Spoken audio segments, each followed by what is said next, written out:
You don't need an education. Get a job after you graduate from high school. My parents said, planning to work me like a slave. I couldn't stand the idea of living like that forever. I'm going to get away from them no matter what. Little did I know my actions at that time would drastically change my life. My name is Fiona, and I'm 40 years old. I live and work at a hotel owned by my uncle Henry.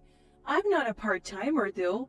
I'm the front office manager. It's been over 20 years since I first came to this hotel, all because of an event I would rather forget. Today, I want to share that story with you.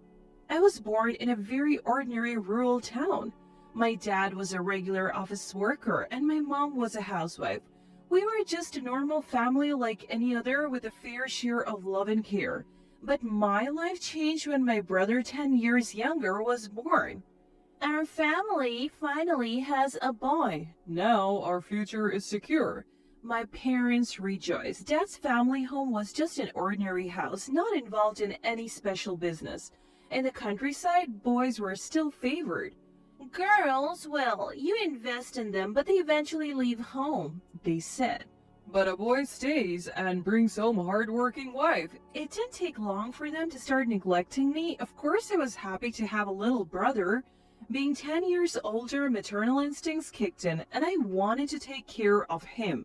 But my parents warned, don't you dare get too close to him. Who knows what you might do to our precious boy. They would leave cheerfully, leaving me behind. Daniel, as they named him, was adored by my parents, much more than they ever cared for me. Let's get dressed, Daniel, and go out. Today we'll buy you anything you want. They would leave cheerfully, leaving me behind. Fiona, you stay and do the chores. Clean, do laundry, and prepare dinner. You're not as endearing as Daniel. With those words left hanging, I was desperate to be liked by my parents. I made sure to follow their orders and behave in a way that wouldn't upset them. But my parents' affection never returned to me. Daniel desired games, clothes, and toys without limit, and my parents indulged him endlessly. Then a certain truth came to light. Daniel is really smart, you know, like a gifted child, they discovered. Gifted, meaning born with high intelligence and exceptional abilities. According to Mom, a medical checkup revealed his IQ was higher than kids his age. He is a genius. We have always suspected it from his birth, they boasted. Indeed, you are truly our child. We look forward to your future. My parents became even more doting towards Daniel. Their pampering of Daniel intensified, taking him on trips to stimulate his curiosity and spending lavishly on his education. The amount of money spent on Daniel was more than a regular salaried family could afford. The expenses strained our finances, and our household quickly fell into poverty.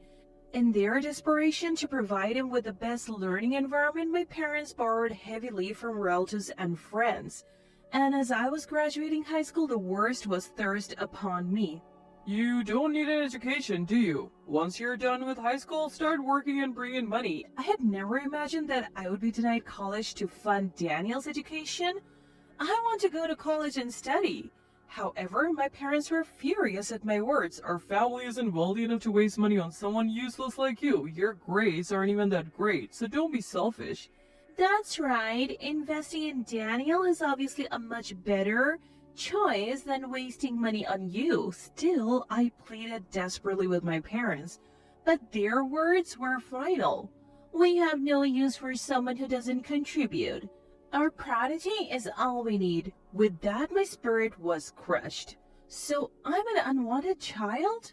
That day, I cried bitterly, cursing my unjust fate.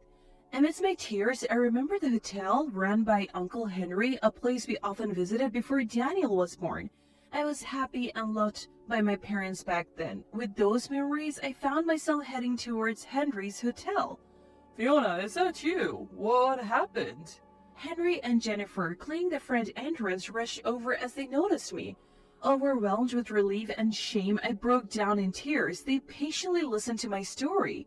After I poured out everything, Henry said, Is that so? You have had it rough, Fiona. Why don't you work here?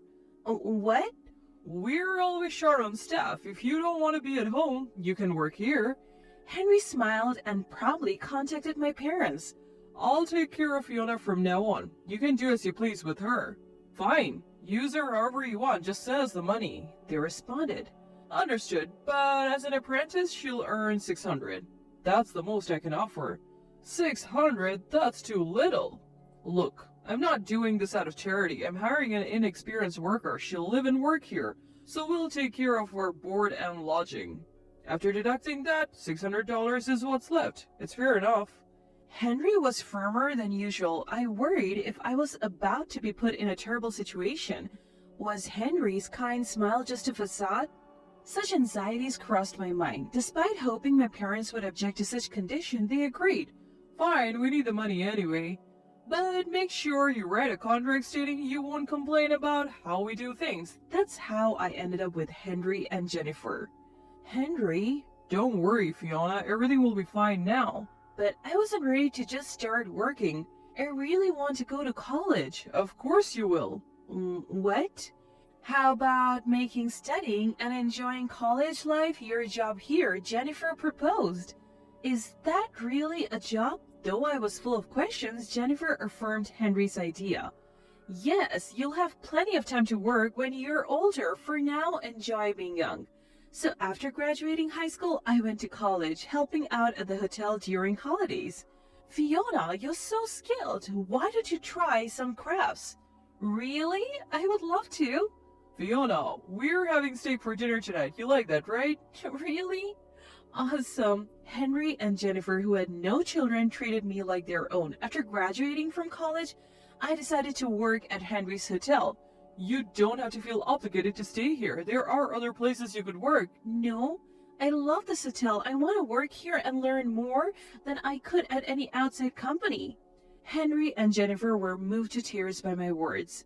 The tough times I spent with my biological parents seemed distant compared to the joy I found at the hotel. As an employee, Henry and Jennifer became stricter, but I was happy to be treated as an individual and didn't mind the hardship. 10 years had passed since I arrived at Henry's. Daniel must be in high school by now. I reflected on myself 10 years ago. Denied college and funding refugee here? While reminiscing, I continued cleaning the guest rooms. Then, hey, what's going on here? That was a familiar voice. I turned towards the voice and saw my parents, whom I hadn't seen in a long time. Where's the money? This month's payment hasn't been made. What's the meaning of this? Where is she? She's supposed to be working properly, right? They demanded of Henry and Jennifer. Come inside, Henry said with an unusually stern face, while Jennifer looked at my parents with cold eyes. The five of us, including my parents, Henry, Jennifer, and myself, sat down to talk. Dan was the first to speak. What's this about? Fiona's salary should be sent monthly. Why hasn't it been done this month? We need that money. Daniel is going to college next month. How are we supposed to pay for it without that money? They worried. Is Daniel going to a private university? I felt somewhat detached from their conversation. Remember the agreement? You promised not to interfere with our employees' matters. Henry replied unwaveringly. That's preposterous. Fiona's our daughter. My father retorted. It's quite something for you to say that after neglecting her for 10 years, only caring about the money. Jennifer coolly responded, but their focus remained solely on financial matters, like a broken record. Just give us the money. Do you have any idea how much college costs? Calm down. Daniel is going to work at the hotel starting next month. Henry revealed. What? Even I was surprised by this announcement. How come Daniel is going to work here at Henry's? My parents questioned. I received a call from him last month. He wanted to work here, so he sent his resume, and we conducted a phone interview. He was quite eager, so I hired him on the spot.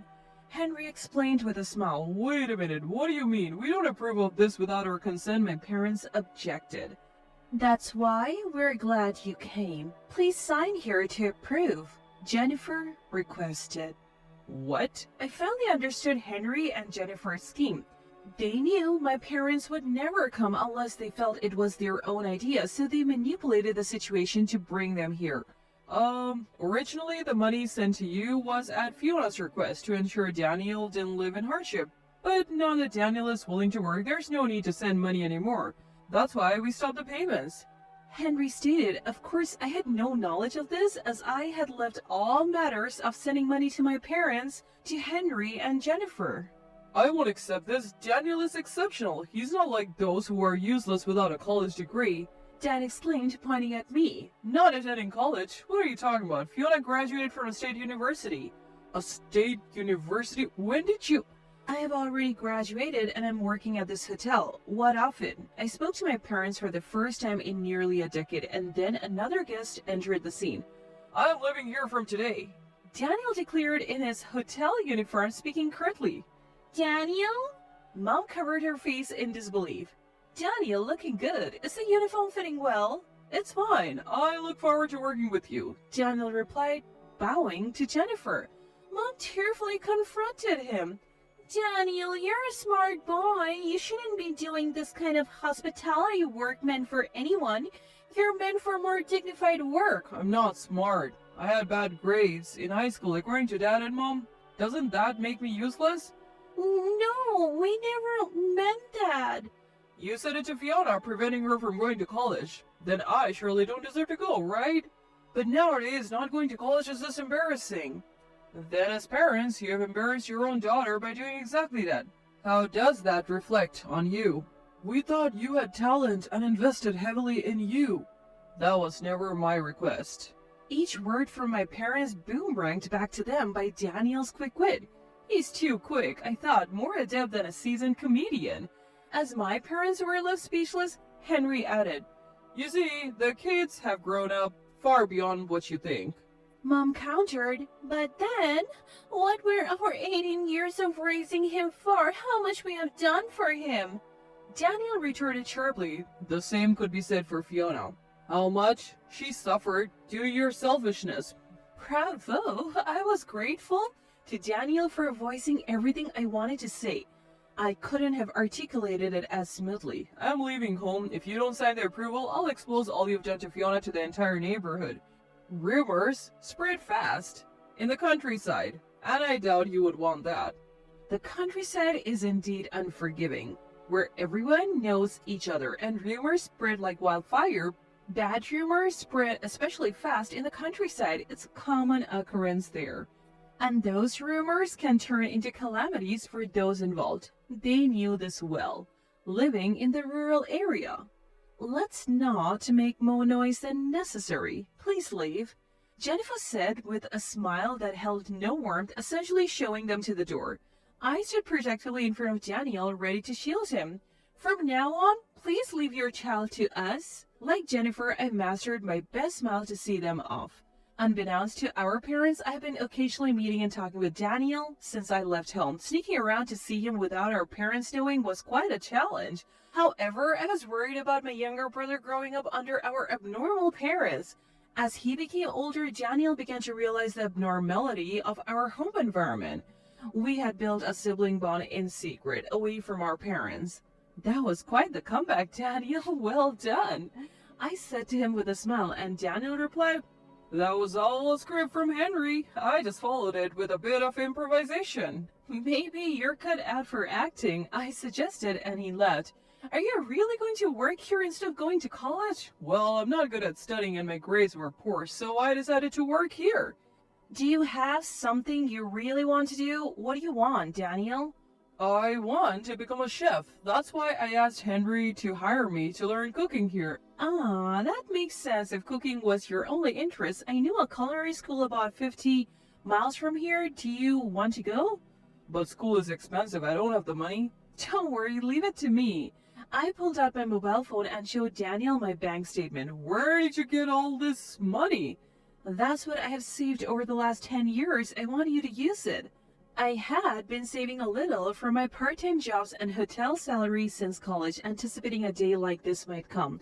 Let me do something sisterly for once. As I smiled and tapped my chest, Daniel quietly shed tears. Daniel passed the entrance exam and was admitted to the culinary school, living in a dormitory as it was too far from the hotel. After graduating, we traveled around, tasting dishes at various restaurants, and now he's the chef and owner of a restaurant specializing in creative cuisine. He's truly the capable Daniel I knew, not just in cooking, but also expanding his horizons in business management and consulting.